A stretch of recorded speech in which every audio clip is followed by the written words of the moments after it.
authorized to declare a recess at any time. I now recognize myself for an opening statement. Today, the Rules Committee is meeting on one of the gravest and most consequential responsibilities of the House of Representatives. We are considering House Resolution 918, authorizing an impeachment inquiry to examine the President of the United States. It is a deeply sad day and is an occasion I do not relish, nor, I am sure, do any of my colleagues in the room. Nonetheless, this is a weighty responsibility, one that we all take very seriously, and we must do our duty for ourselves, for the institution, and for the nation. We are here to determine a process, not an outcome. We are here to assert our Article I responsibilities, not to act as judge or jury. And we are here fundamentally to chart a path forward that unveils the facts to the public. Committees in the House have been engaged in investigating. As they continue to pursue transparency and accountability, we are formalizing their impeachment inquiry efforts to give the House the strongest legal standing to pursue needed information and enforce subpoenas. Allowing this chamber to be at the apex of its constitutional power is vital to our system of checks and balances. I will briefly summarize the procedures today's resolution establishes for the inquiry. First, it charges the Committee on Oversight and Reform, the Committee on Ways and Means, and the Committee on the Judiciary with continuing the existing inquiry. It provides procedures for conducting hearings and calling and questioning witnesses. It grants the minority equal time to question and request witnesses. It ensures investigating committees can prepare and transmit reports and documents to the Committee on the Judiciary, which traditionally considers impeachment. It gives the President and his counsel opportunities to participate in proceedings before the Committee on the Judiciary. Finally, it authorizes the Committee on the Judiciary to report to the House of Representatives resolutions, articles of impeachment, or other recommendations. If these procedures sound familiar, they should. In preparing this draft resolution, we have followed the blueprint House Democrats followed in 2019 and have drafted this resolution to closely follow House Resolution 660 from the 116th Congress.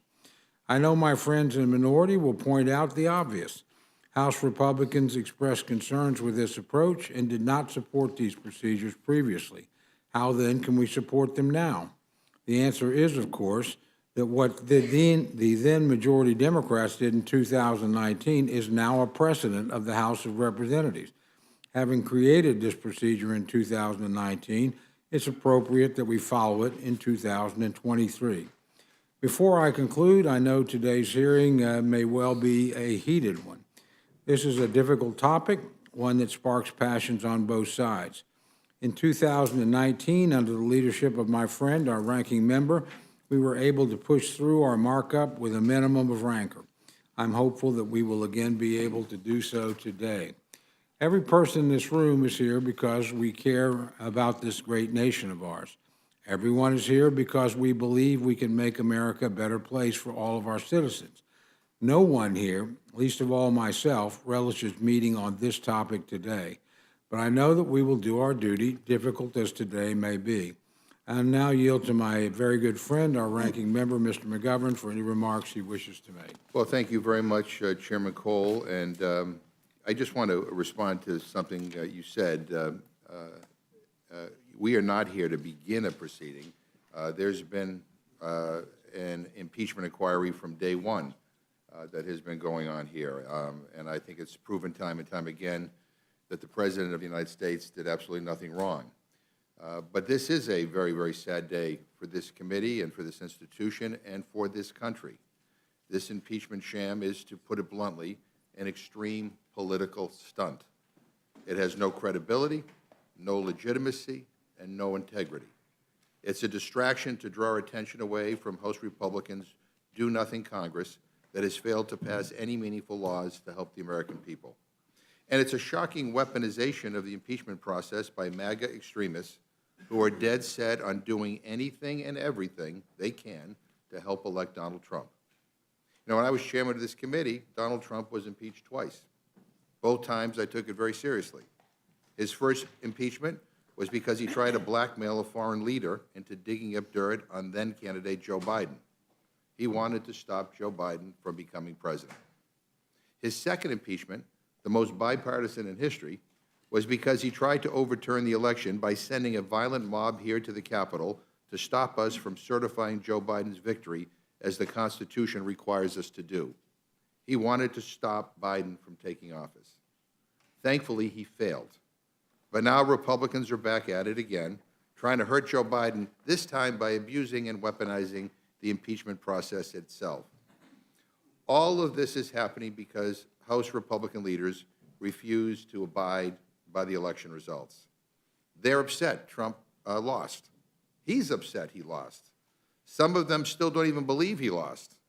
Many of them are upset that the insurrection didn't succeed on January 6th. And today, they want to finish the job.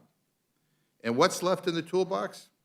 An impeachment stunt they want to hang around Joe Biden's neck to tarnish him as he heads into the next election.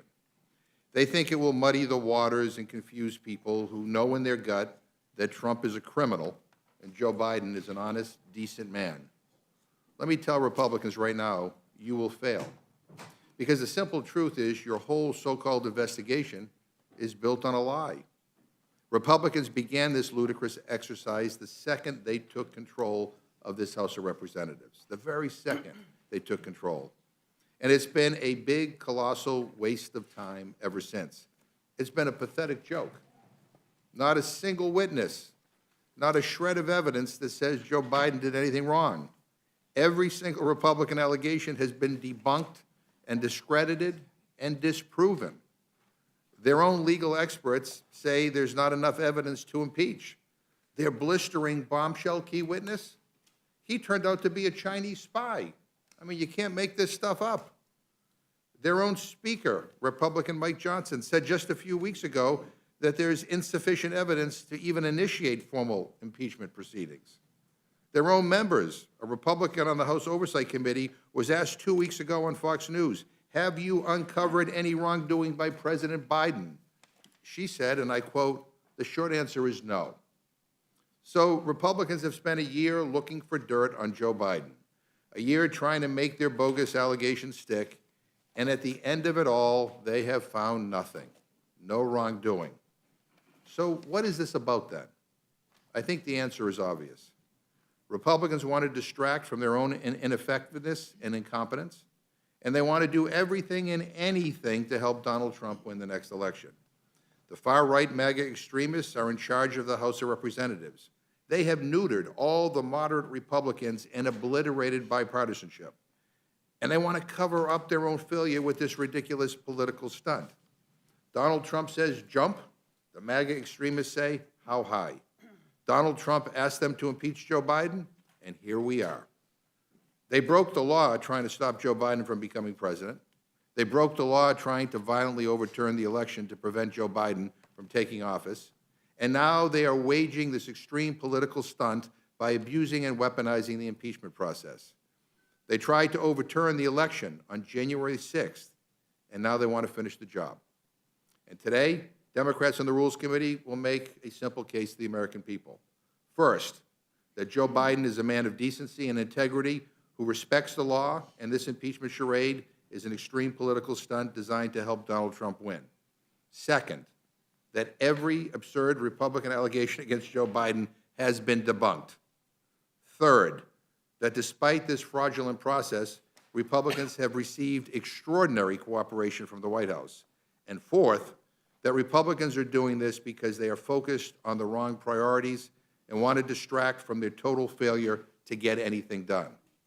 And when this is all over, I am confident that the American people will overwhelmingly agree that this whole impeachment stunt is a national disgrace, designed to distract from their own incompetence and to help Donald Trump, a twice-impeached ex-president who's been indicted more times than he's been elected.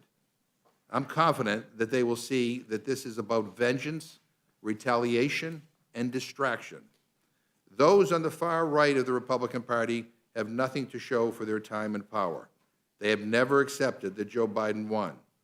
Obviously, they have contempt for the American people, and they are once again trying to overturn the election. They are willing to do anything and everything to get their way our democracy be damned. And my so-called moderate colleagues on the other side of the aisle are unwilling or unable to say enough is enough to those who are dead set on pursuing this extreme nonsense. And with that, Mr. Chairman, I yield back. Gentleman yields back. Pursuant to notice, I now call up House Resolution 918, directing certain committees to continue their ongoing investigation as part of the existing House of Representatives inquiry into whether sufficient grounds exist for the House of Representatives to exercise its constitutional power to impeach Joseph Biden, President of the United States of America, and for other purposes. Without objection, the resolution will be considered as read and open for amendment at any point. Is there any discussion or amendment? Yeah, Mr. Chairman, I have an amendment at the desk. The gentleman is recognized.